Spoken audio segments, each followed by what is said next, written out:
चलिए दोस्तों, audit and assurance MCQ series का पार्ट थर्ड स्टार्ट करते हैं।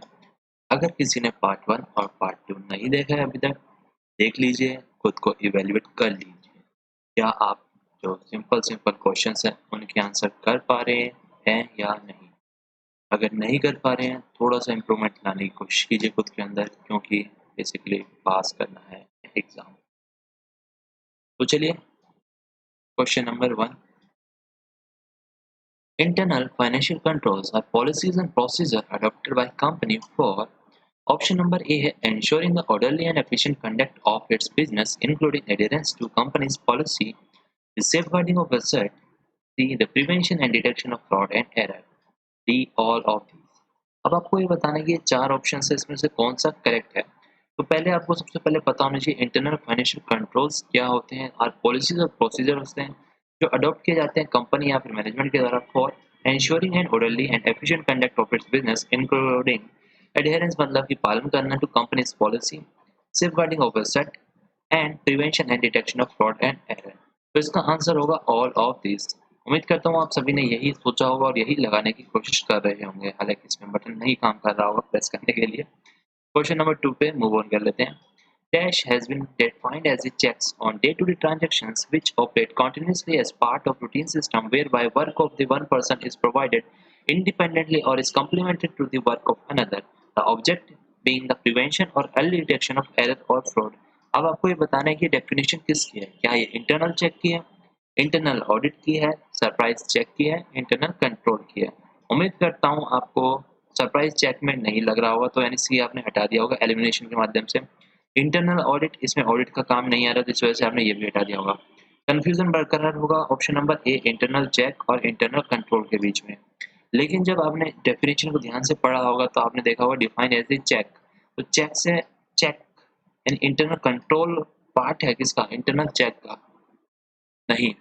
इंटरनल चेक पार्ट है इंटरनल कंट्रोल सिस्टम का। तो इसका जो करेक्ट आंसर होने वाला है वो है इंटरनल चेक। मूव ऑन करते हैं question number three. Dash is a complete and exhaustive description of the system as found in operation by the auditor। तो ये कौन सी ऐसी जो चेकलिस्ट होती है आपकी, उसका ये आंसर है। तो ए है इसमें चेकलिस्ट, बी है फ्लो चार्ट, तीसरा नैरेटिव रिकॉर्ड्स और चौथा है इंटरनल कंट्रोल क्वेश्चनेयर। लेकिन आपके मन में अब जो सवाल उत्पन्न हो रहा होगा, ये कंप्लीट एंड एग्जॉस्टिव डिस्क्रिप्शन कहा गया है, तो केवल और केवल जिसमें कंप्लीट होगी और एग्जॉस्टेड यानी एकदम विस्तार से जिसके अंदर जानकारियां होंगी उसके बारे में यहाँ पे बताना है आपको। तो चेकलिस्ट हो नहीं सकता। फ्लो चार्ट में हम फ्लो चार्ट देखते हैं जिसमें एकदम बड़ा व्यू मिलता है हमें। इंटरनल कंट्रोल क्वेश्चनेयर केवल और केवल होता है इंटरनल कंट्रोल के लिए। और तो इसका करेक्ट आंसर यहाँ पे होगा नैरेटिव रिकॉर्ड।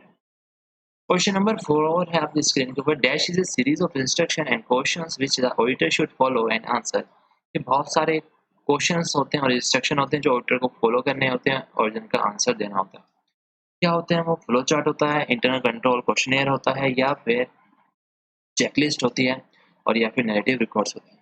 इसका आंसर हर किसी को डाउट होगा कि फ्लो चार्ट तो नहीं होता, नैरेटिव रिकॉर्ड्स भी नहीं होता, चेकलिस्ट और इंटरनल कंट्रोल क्वेश्चनेयर्स के अंदर आपका डाउट होगा। लेकिन जब आप ध्यान से पढ़ोगे, सीरीज ऑफ इंस्ट्रक्शन की बात हो रही है, तो यहाँ पे चेकलिस्ट आएगा इसका करेक्ट आंसर। क्वेश्चन नंबर 5 आपके स्क्रीन पे। Dash is a graphic presentation of each part of the entities internal control system. यानी जो ग्राफिकल फॉर्म में प्रेजेंटेशन मिलती है उसको क्या कहते हैं? Narrative record, checklist, flow chart, internal control questionnaire. तो इसका आंसर मोस्टली हर कोई बता देगा, फ्लो चार्ट इसका करेक्ट आंसर है। Question number 6। The frequency of surprise check is. जो फ्रीक्वेंसी होती है सरप्राइज चेक की, वो कब, कितनी और कैसे करनी है, इसको कौन डिसाइड करता है, कितनी होनी चाहिए? तो ये आपको पूछा है एज प्रेस्क्राइब अंडर लॉ। ये लॉ कानून नियम के माध्यम से होती है, या फिर डिस्क्राइब की गई है किसी ऐसे के अंदर में, और या फिर डिटरमाइन की जाती है ऑडिटर के द्वारा, और या फिर at least 5% of total time devoted to audit, और या फिर कम से कम 5% टोटल टाइम आपने अगर 10 घंटे दिए तो उसमें से आपको 50 मिनट 5% उसका यानी 30 मिनट उसमें डिवोट करना पड़ेगा। क्या ऐसा कुछ है? तो इसका होने वाला है सी करेक्ट आंसर। यानी ये डिटरमाइन करता है auditor as per their professional judgement और expertise. Surprise check may be with respect to verification of cash, verification of inventory, verification of investment, all of the above। सभी चीजों में surprise check बहुत जरूरी है। Cash, investment, inventory, all of the above। Cash अगर किसी ने सुबह ओपनिंग सही था लेकिन दिन में उठा लिया कुछ गड्डी, हो गया काम। अगर किसी ने जैसे कंटेंट ऑडिट बैंकिंग में की होगी तो उसने ये सप्लाई चेक किया होगा कैश का, कैश वेरिफिकेशन। अगर किसी ने स्टॉक ऑडिट किया होगा तो उसने इन्वेंट्री वेरिफिकेशन किया होगा।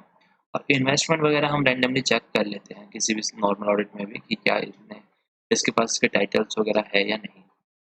Question number 8. Company shall comply with requirement of Section 138 of the Companies Act 2013 with respect to internal audit within dash one from applicability of this section.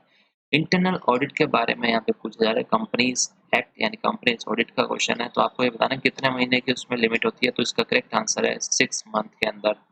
जब ये एक्ट अप्लाई हुआ था तो आप जो कंप्लाई करने थे कंडीशंस को। Section 138 of the company act 2013 shall apply to internal audit किस किस के ऊपर अप्लाई होती है? Listed company, prescribe class of company और both A and B. Which of the following is inherent limitation of internal control? कि कौन सी इसमें से ऐसी लिमिटेशन है इंटरनल कंट्रोल की? कोलूजन अमंग एम्प्लॉय बिल्कुल है, इनइफेक्टिव ऑपरेशन ऑफ कंट्रोल बिल्कुल है, रोल ऑफ ह्यूमन जजमेंट बिल्कुल है और ऑल ऑफ द अबव बिल्कुल है। Objective of internal control can only be reasonably achieve but not absolutely due to inherent limitations of audit. Option number A, ये तो आपको हर किसी को आ चुका होगा, अभी तक आप ऑडिट पढ़ चुके होंगे। तो inherent limitation of internal control, इसमें अब आपका जो डाउट है वो निकल के आएगा कि ऑडिट क्यों नहीं, क्योंकि अगर आपने पढ़ा होता ऑब्जेक्टिव ऑफ इंटरनल कंट्रोल पूछा है यहाँ पे, तो जो ऑब्जेक्टिव ऑफ इंटरनल कंट्रोल है वो केवल और केवल इनहेरेंट लिमिटेशन के कारण ये पूरी तरीके से अचीव नहीं कर सकते हैं। तो इसका करेक्ट आंसर ये है। आज की वीडियो में इतना ही। नेक्स्ट वीडियो बहुत जल्दी अपलोड होगी। जब तक के लिए आप वीडियो देखते रहिए, रिवीजन करते रहिए और लिख लिख के देखते रहिए।